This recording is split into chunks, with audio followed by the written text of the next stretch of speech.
Bonjour à tous, bienvenue dans le cadre de cet échange que nous vous proposons à l'occasion du deuxième tour des élections municipales à Vaux-en-Velin qui, je vous le rappelle, aura lieu le 28 juin. Ce premier échange, nous l'avons voulu pour évoquer la question primordiale aujourd'hui de la santé, de l'action sociale, de la prévention bien sûr, et de la solidarité sur notre ville. Avec nous ce soir un certain nombre d'intervenants, tout d'abord Véronique Stagnoli, Lofti Benyaya et Amida Djoudi, qui accompagnent ce soir donc, pour cet échange, bien entendu, Hélène Geoffroy. La crise que nous vivons depuis 3 mois montre qu'il faut renforcer notre système de santé et notamment en collaboration avec les professionnels de santé de notre territoire qui interviennent au quotidien sur les maladies chroniques, les pathologies bénignes du quotidien, mais aussi qui interviennent sur le champ de la prévention. La crise nous a montré que la solidarité était aussi indispensable pour aider toutes celles et tous ceux qui sont plongés aujourd'hui dans les difficultés, bien entendu ceux qui aujourd'hui ont des difficultés du fait de l'avancement de leur âge, du fait de la perte d'un emploi ou de revenus qui baissent, également du fait d'un certain nombre d'événements familiaux. Cette solidarité s'exerce à travers l'État, s'exerce à travers la métropole du Grand Lyon, mais bien entendu s'exerce aussi à travers la ville. La crise sanitaire rappelle également que nos modes de vie et aussi que les questions environnementales ont un impact très fort sur notre santé. Alors, première question pour vous, Véronique Stagnoli. Selon vous, en tant que professionnel de santé, quels sont les enjeux principaux en matière de santé pour notre ville? Alors, la gestion de la santé est déjà un enjeu primordial en tant que tel, pour tous, pour toutes et à tous les âges de la vie. Après, il a été important, et on l'a vu lors de cette crise sanitaire, de voir comment s'était construite et comment s'élaborait toute cette articulation des soins autour de l'hôpital et de la ville. Et l'enjeu pour la ville, pour la commune, a été de mettre en œuvre ces mesures nationales donc, au niveau de cette commune. Après, des points importants ont été mis en exergue, comme la quantité suffisante de médecins dans une commune, savoir travailler en équipe pluriprofessionnelle avec des intervenants de santé différents, de différents domaines, de différentes spécificités, et aussi l'aspect remboursement des soins, tout ce qui était financement des soins qui était très important également.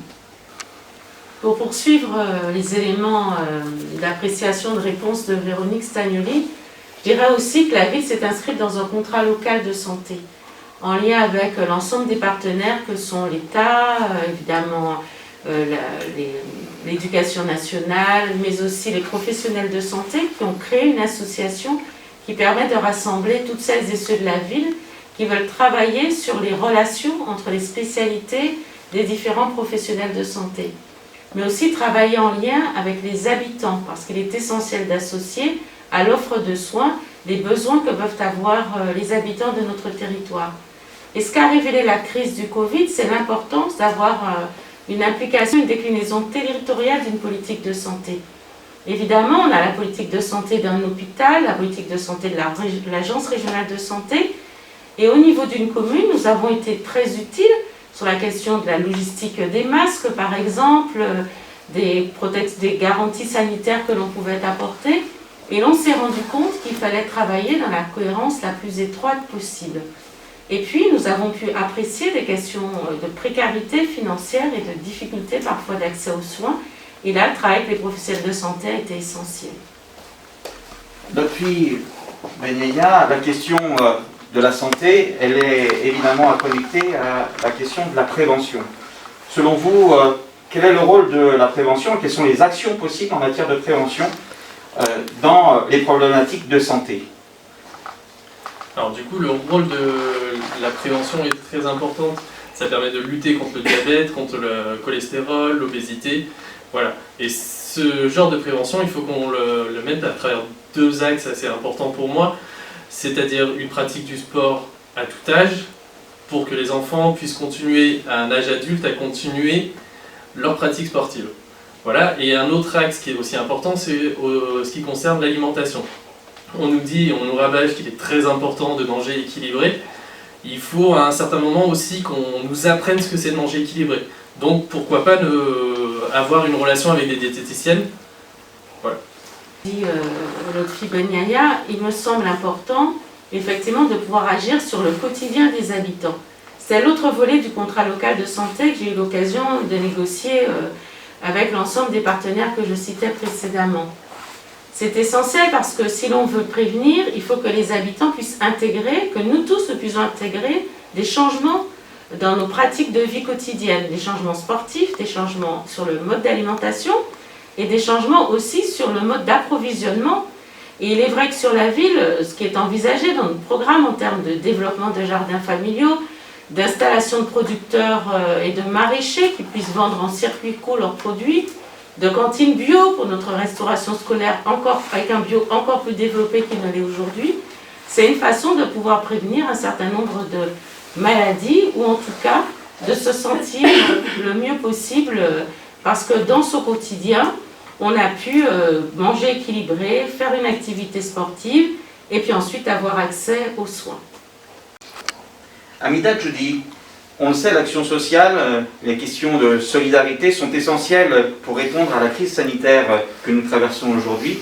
Est-ce que vous pouvez nous dire quel est le rôle des acteurs de terrain sur cette question de la solidarité, sur cette question de l'action sociale?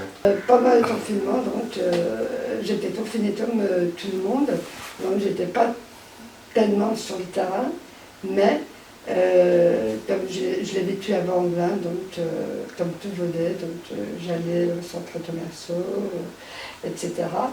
Donc ce que j'ai pu remarquer au niveau solidarité, dans cette ville qui est énorme, c'est que la population est vraiment sentie concernée par cette solidarité. J'allais dire, tout le monde a mis la main dans la pâte. Donc il y a eu une grande solidarité au niveau des maraîchers. Donc 2 fois par semaine, je voyais vers chez moi des gens, moi-même, aller soutenir un maraîcher en allant acheter les fruits, les légumes, etc. J'ai trouvé aussi qu'il y avait beaucoup de solidarité au niveau des plus vulnérables par beaucoup de couturières vaudaises. On fabriquait des masques et on distribuait aux plus vulnérables. Donc ça, j'ai trouvé ça, j'allais dire, honorable, parce que on m'a appelé, moi, pour distribuer à des gens qui ne pouvaient pas sortir, quand j'étais chercher des masques. Il y a aussi l'accès au droit, parce qu'on a eu... moi, j'étais en lien avec des vedettes par téléphone. Qui avaient besoin d'ordinateurs pour poursuivre pour les enfants les cours, et aussi pour l'accès au droit, j'allais dire Pôle emploi, Sécu, etc. Donc il y a eu une solidarité interne entre les gens qui se connaissaient, et là aussi après il y a eu la distribution de tablettes qui a permis, j'allais dire, que la population souffre un petit peu.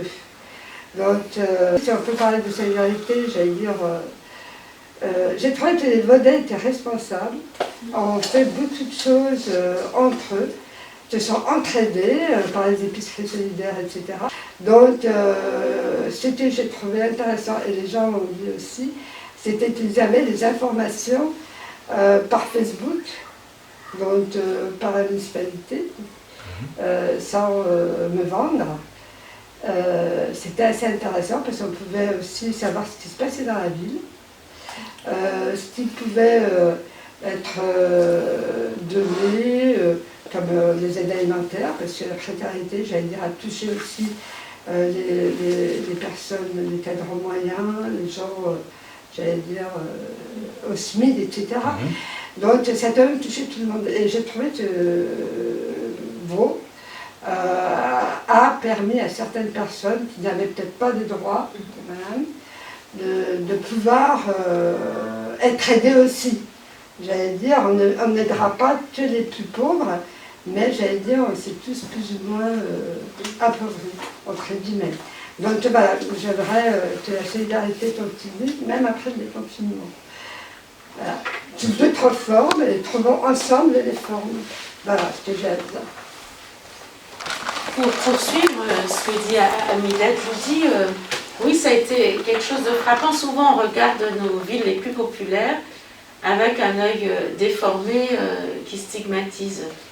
Or, en réalité, les habitants de Vaux-en-Velin ont respecté dans leur quasi-majorité le confinement, ont pris soin les uns des autres et des personnes les plus vulnérables. Et puis, je rappelle qu'ils ont fait partie de celles et ceux qui sont allés travailler. Il y avait les soignants, évidemment, mais aussi ceux des métiers de la grande distribution, du transport, du nettoiement, les services publics. Bref, ils ont permis à la France aussi de tourner pendant le confinement, et c'est bien de le rappeler, et ce sera important que dans la période qui vienne, cela aussi soit reconnu par l'ensemble de notre pays. Et la solidarité, ça a été aussi donc, entre les habitants. Les portages de repas, l'aide aux courses, tout cela a été fait, mais souvent par les habitants eux-mêmes, et Amida Djoudi le rappelait très bien. Nous avons eu beaucoup de volontaires dans la ville pour coudre des masques. Et donc, dans ce qui nous attend ensuite, c'est comment ces éléments de solidarité, ce lien social continue à se maintenir. C'est important, évidemment, que nous tirions ainsi les leçons de la crise. Du point de vue de la santé, avec l'installation de nouvelles maisons de santé que nous portons, parce qu'il faut des professionnels de santé au plus près du territoire, sur des questions, on en a parlé, financières, comme on aide avec une mutuelle communale qu'on a commencé à développer, qui doit s'amplifier. Et puis, comment on va, parce que pour les plus vulnérables, la crise du Covid-19 n'est pas terminée non plus, et qu'il faut que nous puissions continuer à bien les protéger. Et c'est là que l'ensemble du réseau des associations et des habitants va être, à mon avis, essentiel. Et donc, si je peux, moi, tirer une leçon dans la fonction que j'occupe de cette crise, c'est qu'elle a aussi montré le meilleur des uns des autres et des habitants de notre ville, en tout cas dans la plupart des cas. Et elle a montré que même dans une ville populaire, nous avons les ressources nécessaires pour affronter la crise. Ensuite, devant nous se profilent peut-être des moments plus complexes, qu'on va devoir se pencher sur les questions de retour à l'école, les questions d'emploi, évidemment, autant de sujets qui vont nous occuper autour des questions de santé. Bien, merci Hélène Geoffroy, merci à tous pour cet échange.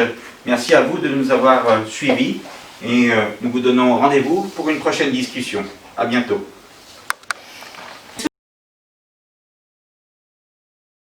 Chères Vaudaises, chers Vaudais, j'espère que vous aurez apprécié ce temps d'échange autour d'une thématique aussi cruciale qu'est celle de la santé.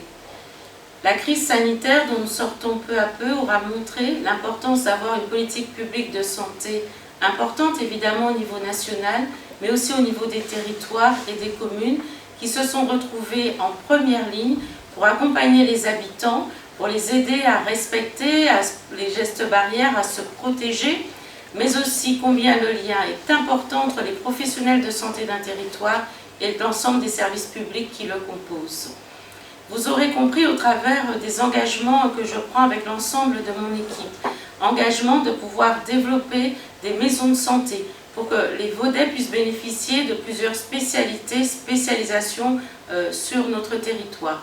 Les enjeux de lien entre les professionnels de santé pour travailler sur tous les âges de la vie, mais aussi les enjeux de prévention. C'est ce qui est inscrit désormais dans notre contrat local de santé depuis 1 an, sur les questions de l'accès au sport, de l'alimentation plus équilibrée, sur une cantine qui se renouvelle avec plus de bio encore, mais aussi sur la capacité de produire sur notre territoire et d'accompagner cette nécessaire transition écologique. Ce sont de plus en plus de jardins familiaux que nous engageons à inscrire sur notre territoire, mais aussi une ferme, mais aussi la capacité de développer les circuits courts. Vous l'aurez compris, au travers des enjeux de santé, c'est toutes les questions d'accès aux soins, de lutte contre la précarité que nous pouvons développer, mais aussi tous les aspects de notre vie quotidienne. Alors vous retrouverez le détail de ces engagements sur notre site. Vous y retrouverez aussi l'ensemble des politiques publiques qui accompagne le redressement de la ville de Vaux-en-Velin. Celui-ci, nous l'avons entamé depuis 6 ans pour permettre de donner le meilleur aux Vaudois en termes de prévention, d'éducation, de sécurité, de tranquillité publique, d'aménagement du territoire, mais aussi de politique de solidarité. Chères Vaudaises, chers Vaudais, nous avons travaillé tout au long du mandat qui s'achève au redressement de la ville de Vaux-en-Velin. L'ensemble des thématiques cruciales pour notre ville ont été menées. Sur les questions de santé, nous venons de les aborder, mais aussi d'éducation, de prévention, de tranquillité publique, d'aménagement du territoire, de solidarité. Bref, donner les conditions pour que notre ville trouve sa pleine place au sein de la métropole de Lyon, pour que nous puissions lui donner le meilleur d'elle-même. Alors pour toutes ces raisons, je vous invite à vous intéresser à l'ensemble des engagements que je prends avec mon équipe et à venir nous choisir le dimanche 28 juin lors du second tour des élections municipales.